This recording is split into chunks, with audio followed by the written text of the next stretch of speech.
السلام عليكم يا أهل السلام. طريقة تقشير التوم بالبرطمان. دي توم اللي هو لسه طري، اللي هو لسه جديد، بقطعه كده ده التوم الجديد، فبقطعه كده واسيبه واقطعه خليه كده في فتلة واعلقه هنا بفتلة، واسيبه في حتة ضلة او مثلا في بلكونة كده يعني.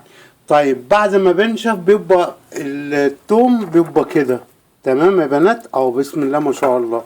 علشان نقشر التوم ويطلع الحبايه بحبايتها، لان انا بحافظ على التوم من الشمس. التوم عشان تحافظ عليه تحطيه في بلكونه او في اوضه تبقى يعني يبقى بعيد عن الشمس، في حته ضلمه يعني، في حته ضله. تمام يا قشطه. شرحي واحده واحده. دي التوم الجديد بعمله كده تمام، وما بينشف بيبقى كده.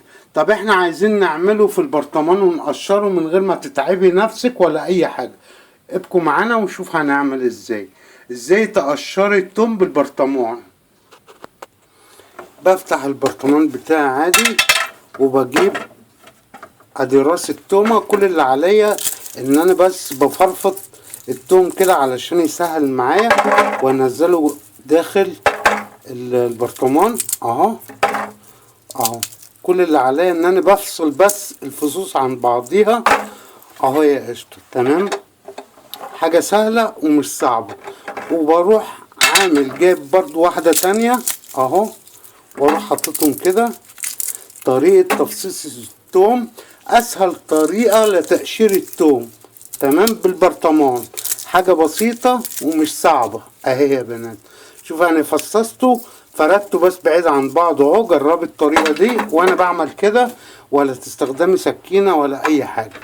ادي التوم بتاعنا اهو تمام يا قشطه. كل اللي عليكي هتمسكي المضرب، تعملي كده، هتركيه بس كام ركه ورا بعض. بصي بدأ شايفه التوم بدأ يتقشر قدامك اهو، شايفين؟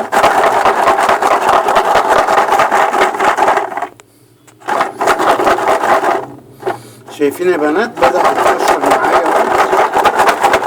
حركة بسيطة ولا تتعبي نفسك ولا أي حاجة، بدك تعملي كده أهو.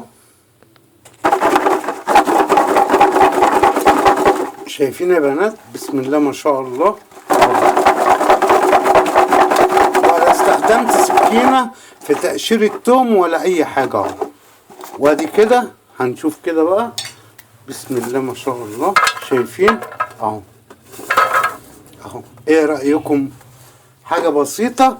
ولو لقيتي مثلا فص ما تقشرش حاجة زي دي، كل اللي عليك انك انت بتسهل عليكي.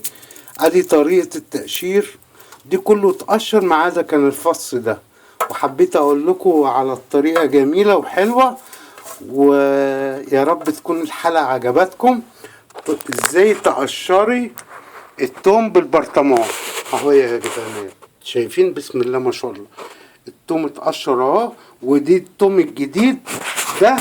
التوم ده كان زي ده، بسيبه في البلكونه واقطع كده الشراشيب بتاعته واعلقه بفتله او بحته قماشه زي دي تكون جامده، واعلقه في المسمار في الضله.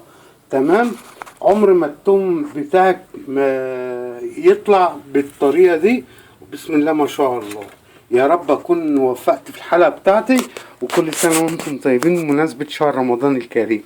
يلا بقى في رعايه الله وامنه. لو عجبتك الوصفه والطريقه دوس لايك يا جميل.